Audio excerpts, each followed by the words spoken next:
नमस्कार, मैं हूँ आपके साथ आमिर और आप देख रहे हैं हमारा ख़ास कार्यक्रम आपकी बात। आपकी बात में आज मेरे साथ मौजूद हैं जतारा नगर परिषद के नवनियुक्त अध्यक्ष रामजी नायक जी।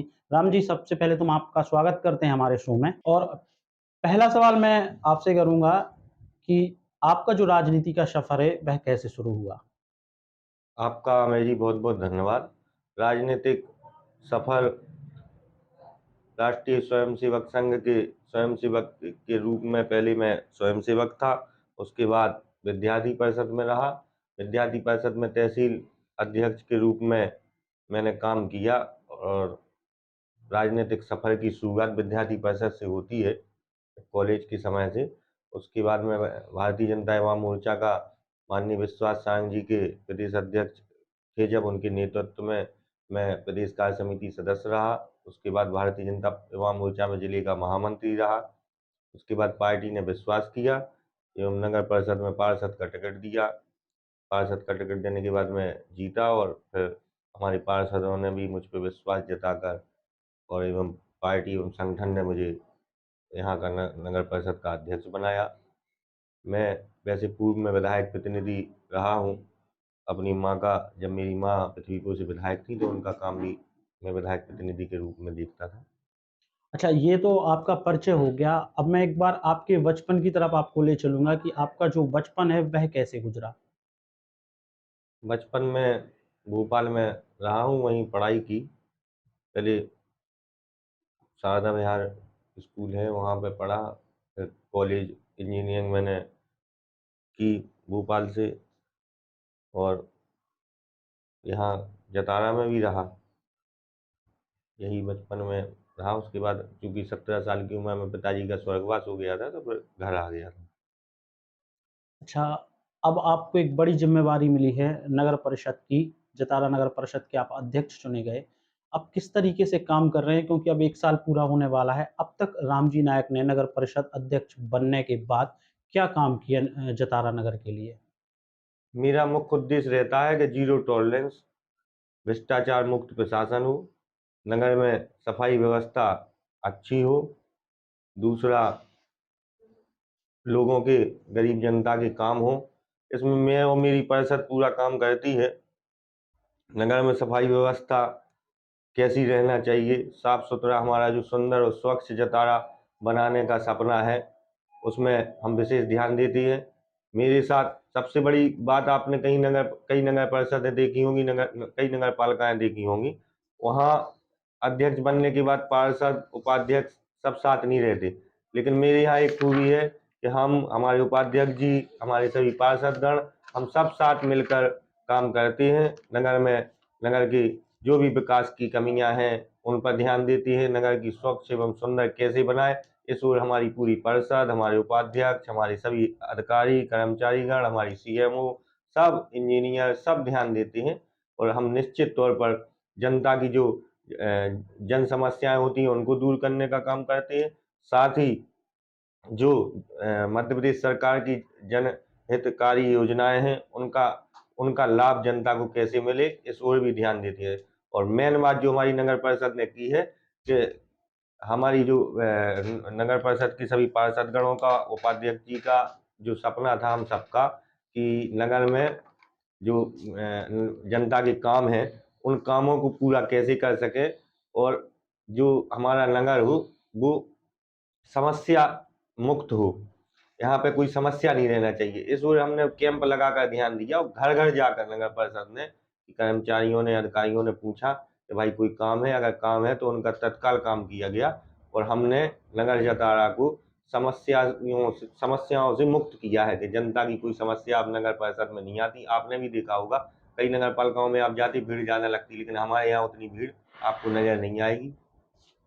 अच्छा, मैंने ये एक तस्वीर और देखी थी, जैसे ही रामजी नायक नगर परिषद के अध्यक्ष चुने जाते हैं, वो सीधे सड़कों पर निकल आते हैं। मैंने देखा कि वो तस्वीरें भी आपकी निकल कर सामने आई थी, जब आप वार्डों में पहुँचे और वो जो गंदगी थी, आप स्वयं सफाई करने में जुट जाते हैं। ये कैसे करते हैं ये सब? क्योंकि ये एक युवा होने के नाते मैं आपसे सवाल कर रहा हूँ, इससे एक अच्छा संदेश लोगों तक पहुँचेगा और भी जो जनप्रतिनिधि हैं, शायद आपके इस काम से वो सीख लें। तो ये कैसे करते हैं सब? हम लोग सुबह 6 बजे मैं घर से आता हूँ, उसके बाद हमारे उपाध्यक्ष जी और मैं दोनों मोटरसाइकिल से नगर में निकलते हैं। जहाँ भी हमें गंदगी दिखती है, हम अपने कर्मचारियों को सख्त हिदायत देते हैं, और जहाँ हमें लगता है, जब हम स्वयं नगर में हम दोनों मैं और हमारे उपाध्यक्ष, हमारी पार्षदगण, जब हम सब मिलकर खुद सफाई करने लगते हैं, तो नगर के लोगों को भी फिर लगता है कि हमें गंदगी नहीं करना है, और उस नगर के लोग जागरूक हुए। आप ताज्जुब करेंगे, यहाँ रैकवार समाज का जो मोहल्ला है, वहाँ पे सबसे ज़्यादा गंदगी रहती थी। मेरे अध्यक्ष बनने के बाद आज स्थिति ये है कि हमारी रैकवार समाज की महिलाएं कचरा गाड़ी का इंतजार करती हैं कि कब कचरा गाड़ी आ जाए और हम कचरा गाड़ी में कचरा डाल लें। मतलब लोगों को जागरूक भी कर रहे हैं आप इसके साथ-साथ। निश्चित तौर पर, और हमारा यही प्रयास है कि हमारा नगर स्वच्छ और सुंदर दिखे, क्योंकि अगर स्वच्छ और सुंदर होगा तो बीमारियां नहीं आएंगी, और जब लोगों में बीमारियां नहीं आएंगी और लोग स्वस्थ रहेंगे, तो निश्चित तौर पर उनका काम के प्रति अपना मन लगेगा, वो अपना काम कर सकेंगे। नगरपालिका में एक बहुत महत्वाकांक्षी योजना है प्रधानमंत्री आवास योजना। इसकी स्थिति क्या है आपकी नगर परिषद में अभी? हमारे यहाँ इस ओर हमारी परिषद विशेष ध्यान देती है। प्रधानमंत्री आवास योजना में हमने सख्त हिदायत दी है कि अगर कोई पैसे लेते हुए अगर आपसे पैसे मांगता है या पाया जाता है, हम तत्काल उस पे एफआईआर कराने का काम करेंगे। ऐसी अभी तक कोई पैसे की हमारे पास शिकायत नहीं आई है, लेकिन मैं जनता को भी जागरूक करता हूँ। एक-एक व्यक्ति को हम उपाध्यक्ष जी, हमारे पार्षदगण सब बुलाते हैं, और उनसे मैं स्वयं पूछता हूँ कि, और हमारी सीएमओ मैडम भी पूछती हैं कि कोई किसी को आपने पैसा तो नहीं दिया? अगर दिया हो तो बताओ। तो जनता वैसे कोई अब जागरूक हो गई, और मेरे अध्यक्ष बनने के बाद जनता में निश्चित तौर पर एक जागरूकता आई है, और वो हमेशा अगर कोई दलाल उनके पास पहुँचता है तो उसको वो जवाब भी देती है कि मैं अध्यक्ष को फ़ोन लगा दूँगा। और ऐसा, क्योंकि कोई हमारा मुख्य उद्देश्य है भ्रष्टाचार मुक्त हमारा नगर हो, और इस ओर हम काम कर रहे हैं। आगे क्या डेवलपमेंट करने वाले हैं जतारा नगर में? क्या पॉलिसी है आपकी? क्योंकि 1 वर्ष आपका लगभग पूरा होने वाला है। तो अब तक आपने जो काम किए वो आपने गिना दिए, लेकिन नगर के विकास को लेके आगे की रणनीति क्या है राम जी नायक की और हमने उनकी लगभग, परिषद की? आप ताज्जुब करेंगे, अभी लगभग मुझे 9 महीने के लगभग बने हुए हैं अध्यक्ष। मैंने 8 करोड़ रुपए की टेंडर जारी कर दिए हैं। चाहे जी, हमारे कम्युनिटी हॉलों की बात हो, या हमने स्वागत द्वार बनाने का काम जी, कर रहे हैं। हम हमारे कब्रिस्तान पे भी हम बिल्डिंग दे रहे हैं। जी। अन्य जगह जैसे शमशान घाट थी, उनका भी सौंदर्यीकरण कर रहे हैं। हुँ, कई नाली, जो छोटे-मोटे काम थे वो भी हमने लिए हैं, और साथ ही हमने नगर में लाइट व्यवस्था का विशेष ध्यान दिया है। हमारे प्रधानमंत्री आवास जहाँ बने हैं, वहाँ पे हमने बिजली के खंभे लगवाने का काम किया है। साथ ही जी। वहाँ बिजली उपलब्ध हो, जो हमारे गरीब लोग हैं। और दूसरी चीज़, हम नगर में जितना विकास होगा, मेरा प्रयास रहता है कि मैं जनता से पूछ पूछ के ही उनसे पूछता हूँ, हमारे पार्षदगणों से पूछता हूँ, क्या काम होना है और क्या नहीं होना है। जो काम जनता और पार्षदगण बोलते हैं, उनके हिसाब से हम काम करने का पूरा प्रयास करते हैं। अच्छा, जैसा आप बता रहे हैं कि जनता हमें जो काम बताती है, उसके अनुरूप हम काम करते हैं। कोई ना कोई एक ऐसी चीज़ तो होगी जो जतारा की जनता चाहती होगी, क्योंकि बड़े-बड़े शहरों में हम देखते हैं बड़े-बड़े पार्क या डेवलपमेंट भी होते हैं। तो यहाँ जतारा में आप पब्लिक के बीच जब पहुँचती होंगी तो उनकी भी तो कुछ माँगें होती होंगी कि ये विशेष तौर पर जतारा में होना चाहिए। नहीं, नगर की जनता ने कहा पार्क हमने, आप ताज्जुब करेंगे कि मध्य प्रदेश में ऐसा पार्क नहीं होगा जो मैंने पूज्य पिताजी के नाम से पार्क बनाया था जब हमारे दादाजी अध्यक्ष थे उस समय, हमारे शहीद सुनील नायक पार्क, जो जिसको आईएसओ मिला है। आप जी, ताज्जुब करेंगे, ऐसा पहला पार्क होगा मध्य प्रदेश में जिसे आईएसओ मिला है। जी, पार्क हमने लगभग अभी पूज्य पिताजी के नाम से एक और पार्क हम बनाने जा रहे हैं। जी। हमारा वार्ड नंबर 3 में वो पार्क बन रहा है। तो पार्क के मामले में तो जतारा जैसा पार्क पूरे मध्य प्रदेश में नहीं होगा। और भी जो काम है, जनता के हित में जो काम होंगे, वो हम करने करने का प्रयास करेंगे और कर रहे हैं।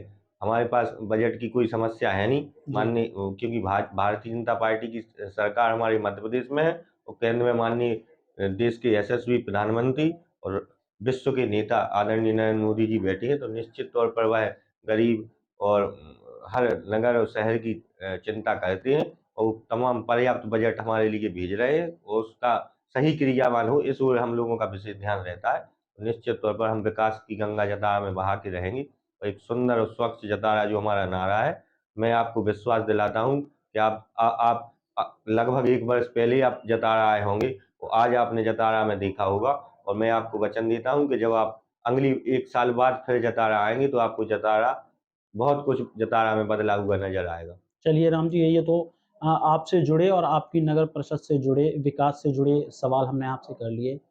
वर्ष 2023 चल रहा है, खबर है कि नवंबर में विधानसभा चुनाव होने वाले हैं।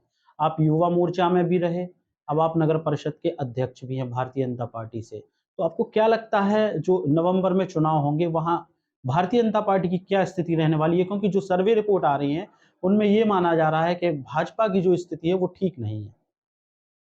भारतीय जनता पार्टी की स्थिति कभी खराब नहीं होती है, क्योंकि भारतीय जनता पार्टी चुनाव यहाँ नेता नहीं लड़ती, यहाँ कार्यकर्ता चुनाव लड़ते हैं।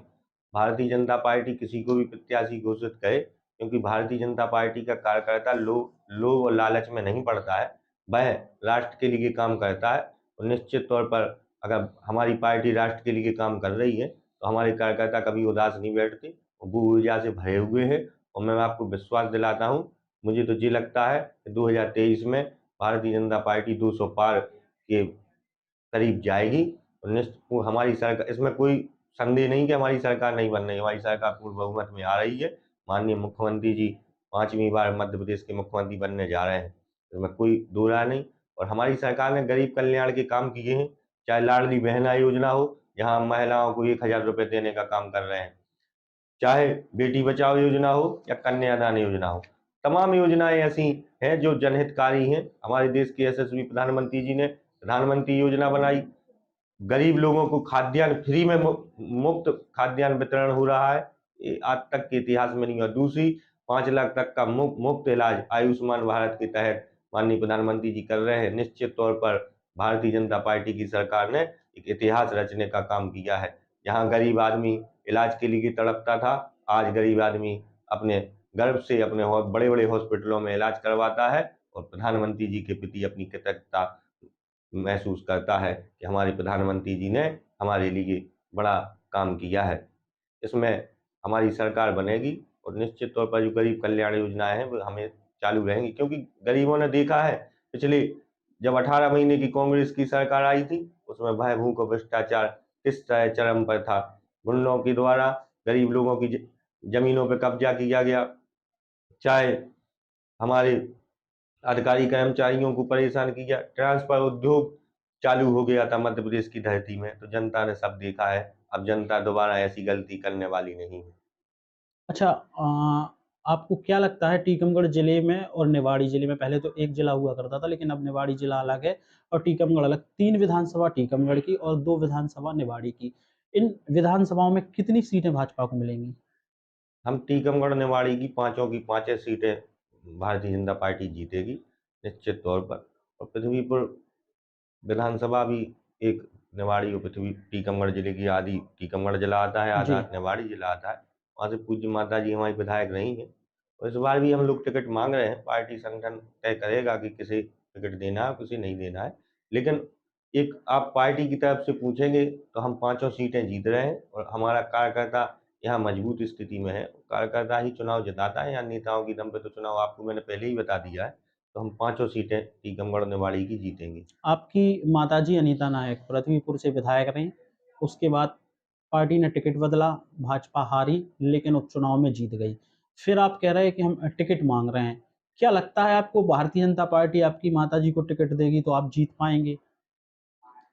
अगर पार्टी हम पे विश्वास जताती है तो हम निश्चित तौर पर चुनाव जीत के बताएँगे। काश पार्टी ने टिकट नहीं दिया तो? पार्टी नई टिकट देगी तो देखेंगे। हमारा विश्वास भारतीय जनता पार्टी में था, है और रहेगा।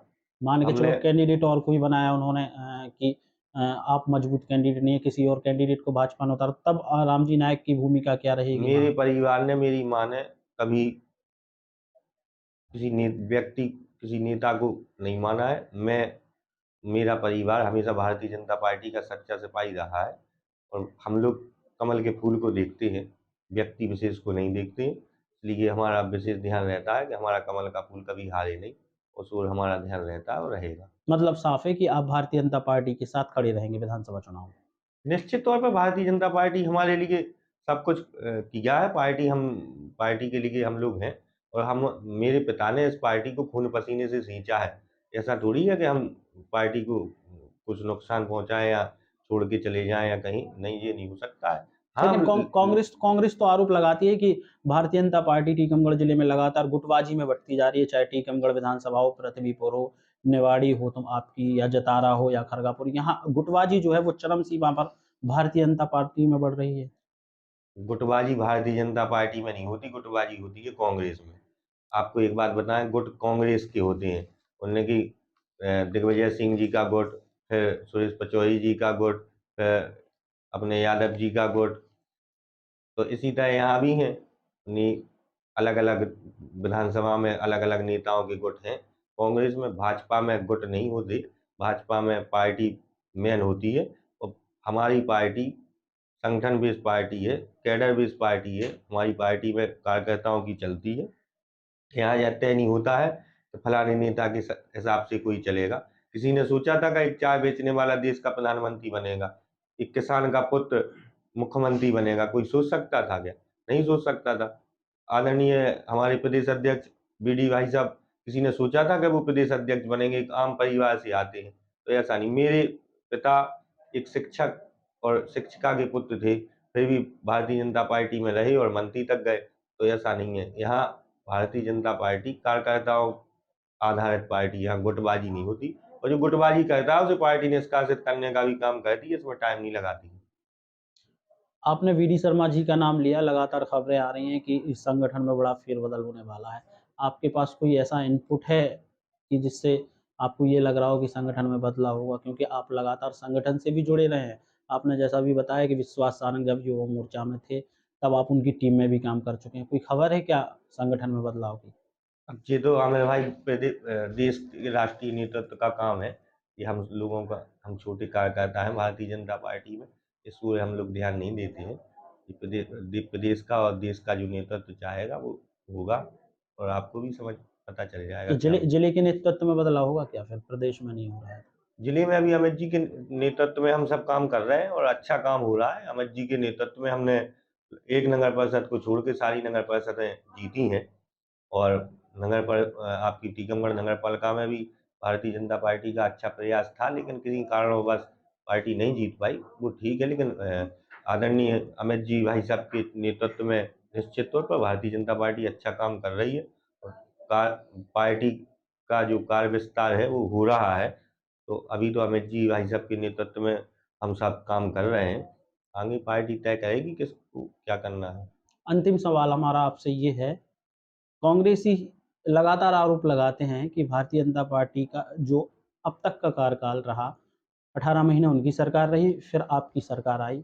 विधायकों ने या अन्य भाजपाइयों ने भ्रष्टाचार को बढ़ाया है।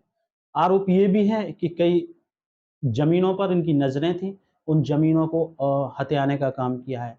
आप इन आरोपों को कितना सही मानते हैं? ये सब झूठे हैं। कहीं कोई ज़मीनों पे कब्ज़ा भारतीय जनता पार्टी के विधायकों ने नहीं किया है और ना कर पाते हैं। भारतीय जनता पार्टी के विधायक हम भी रहे, मेरे घर में भी मेरी माँ और मेरे पिता विधायक रहे, तो ये सब झूठी बातें हैं। हम सब ज़मीनों पे कब्ज़ा नहीं करते हैं। ज़मीनों पे कब्ज़ा करने का काम कांग्रेस के लोग करते थे।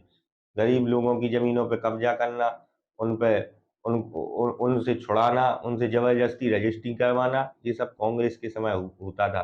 भारतीय जनता पार्टी की सरकार ने तो रजिस्ट्रियाँ, ऑनलाइन रजिस्ट्रियाँ चालू की, जहाँ स्वयं बेचने वाले को जाना पड़ता है, वो अपनी फ़ोटो खिंचवाना पड़ता है, उसकी रिकॉर्डिंग होती है। पहले तो ये सब सिस्टम ही नहीं था।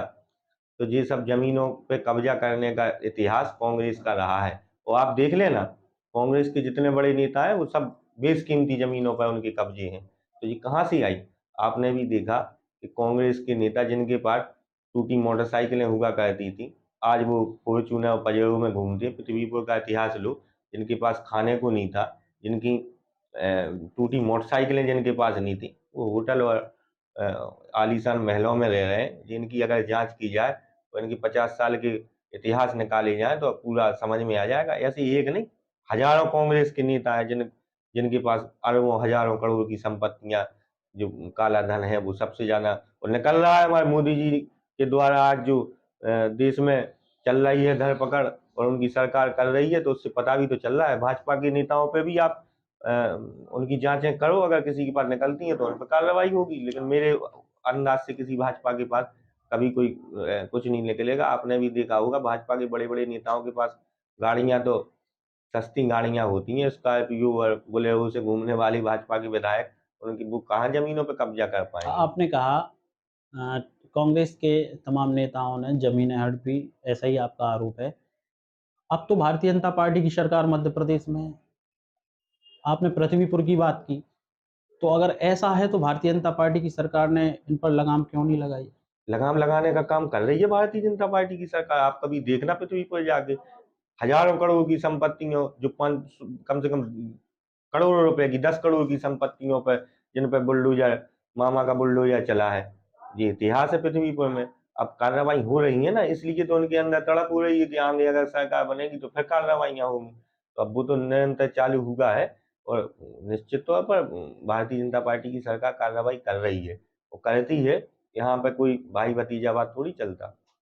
चलिए अब मैं चाहूँगा कि आप नगर जतारा की जनता के लिए अध्यक्ष होने के नाते एक संदेश दें कि नगर को स्वच्छ और सुंदर कैसे बनाएँ? मेरा आप सभी नगरवासियों से हाथ जोड़कर विनम्र अनुरोध है कि आप सभी अपने नगर को स्वच्छ और सुंदर बनाएं। अपना कचरा गाड़ी में डालें और दुकानदार भाई अपना कचरा डस्टबिन में डालें। जो हमने डस्टबिन आप सबको दिए हैं उसका इस्तेमाल रखें। बाजार में अतिक्रमण नहीं करें। ये सब चीज़ें आपके हित में हैं, नगर के हित में हैं, इसलिए आप सब इसमें हमारी नगर परिषद का सहयोग करें। आमिर जी, आप हमारे बीच में आए, आपका बहुत बहुत धन्यवाद। इसी तरह आप मेरे नगर में आते रहें और सबसे पूछताछ करते रहें। आप भी तीसरी आँख हैं, आपकी आँख जब हमारे ऊपर रहती है तो हमें और ऊर्जा मिलती है अच्छा काम करने के लिए। इसलिए आपका हृदय से धन्यवाद। बहुत-बहुत धन्यवाद राम जी। तो ये थे हमारे साथ नगर परिषद जतारा के अध्यक्ष राम जी नायक जी, जिनसे हमने तमाम सवाल किए और उन सवालों के उन्होंने बड़ी ही बेबाकी के साथ जवाब दिए। इस हफ्ते फिलहाल इतना ही, अगले हफ्ते हम फिर हाज़िर होंगे किसी नई शख्सियत के साथ। तब तक के लिए नमस्कार।